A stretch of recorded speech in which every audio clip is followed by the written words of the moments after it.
So, we will be talking about post World War II political philosophy and how it manifested itself in society. World War II is known for its role in shaping philosophy as it first brought about the rise of existentialism. Because more than 50 million people died through war casualties and events like the Holocaust, this started to make individuals consider the meaning of life and their existence. As death was all around and numerous people remained in poverty after the war, many philosophers argued that life is meaningless and that the plight of the individual is also meaningless. However, the war also created multicultural thought as it increased awareness for the surrounding world and the people in it. Thus came the desire to also maintain international peace and nonviolence. Additionally, in attempts to repair and control nations, the role of the state as the director of the economy generally increased in many places. Specifically in the Netherlands, as was the case in many countries, neutrality was destroyed as citizens became more involved in international affairs and took more concrete stances in politics. One of the most prominent figures in philosophy during the mid-20th century was Jean-Paul Sartre, who developed political theories that are crucial in understanding the post-war attitude. He was mostly influenced by existentialism and Marxism, as well as Hegelianism, which became more accepted during this period. Much of his beliefs were based on the idea of existential freedom, emphasizing individual existence and the capability to make rational decisions in an irrational universe. Such freedom rejects the role of state institutions in controlling citizens. He therefore rejected determinism, which is the belief that all events are determined by external factors, so human will is not responsible. This can be tied directly to his writings on individual responsibility. According to Sartre, human freedom to choose actions means that we are at fault for our own choices. Along with this comes his views on the virtue of authenticity. Authenticity refers to the human responsibility to be able to analyze their own social situation and accept culpability for the decisions made in that situation. So we are to blame for our situation and cannot assign blame to external factors. Furthermore, Sartre believed in the unity of society and in social solidarity, in which all people have similar interests and goals. In such a situation, society can fight their oppressors and other social ills in the world. Finally, Sartre was a strict believer in the importance of ethics in life. However, he denied that there was a set of morals that could be applied to all people in all situations, so we cannot easily decipher right from wrong. This belief complicates the idea of individual freedom and responsibility. While people are guilty of their own actions, it is impossible to fairly judge them based on moral codes, since no concrete code exists. Another political philosophy that was also a major influence during and after World War II was liberalism. It considers that individual liberty and equal rights are the most important political goals. These rights include the freedom of thought, the freedom of speech, and limitations on the power of the government. One of the most influential liberal thinkers of World War II was American philosopher John Dewey. Dewey took a more pragmatic approach when he argued that human beings do not have a fundamental or fixed nature, but rather that the interactions with the environment is what actually creates individuals and their thoughts.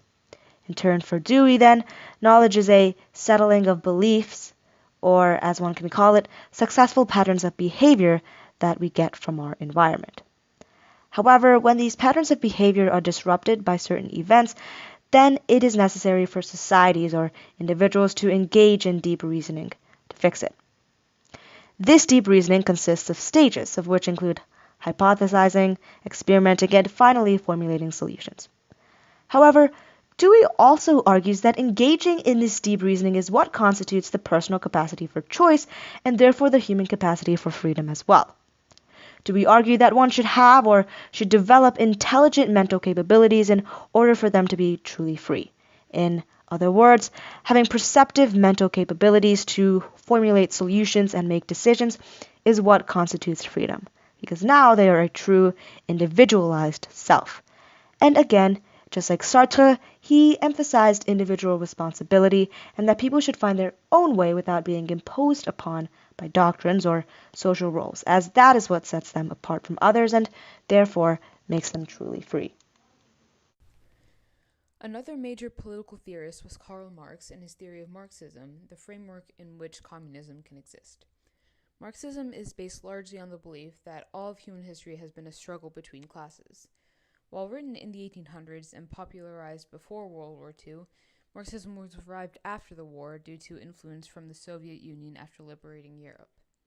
The spread of this ideology was largely due to the fact that it blamed capitalism for the war. Like Marx, many argued that capitalism was the essence of what was wrong with the human race.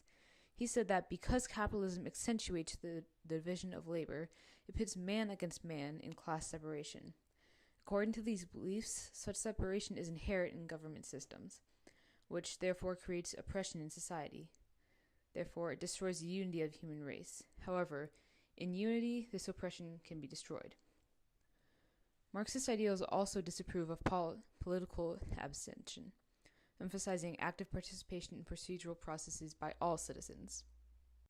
Such beliefs influenced many communists after the war to take action and try to fix the society that they saw as being unjust and oppressive.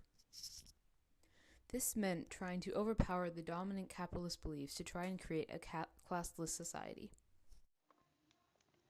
One of Marx's other major ideological theories was historical materialism, which argued that societies and their institutions are results of economic activity. In other words, aspects such as religion and morality come from economic forces. Therefore, to Marx, human history is an account of the progress and the consequences of production. For example, as a conflict arises, humans feel the need to resolve that conflict. So, in order to fix the problem, people must create new forms of production and materials to counteract it. This is what Marx means. Human history is made up of people continuously creating new productive forces in order to keep life going. Consequently, the constant creation of new economic and productive forces would also make humans subject to continuous change as well.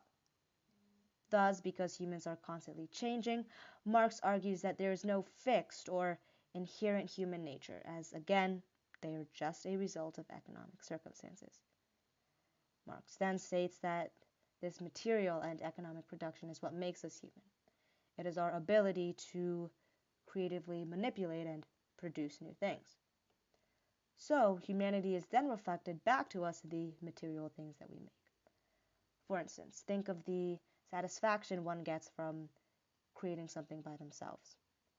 Thus, this economic activity and material production is what makes us more connected to ourselves and therefore, as Marx states, truly human. In conclusion, the influences of World War II created an era of philosophy that emphasized the role of the individual in society, focusing on the freedom to act and the responsibility that must be taken for such actions. With the realization of such freedom came political involvement that had not been seen before. Citizens in many parts of the world were largely influenced by these ideologies, just as Mulisch was in The Assault. Philosophers like Sartre and Dewey influenced the beliefs of many as they introduced perspectives that were easily attainable and relatable following the struggles of World War II.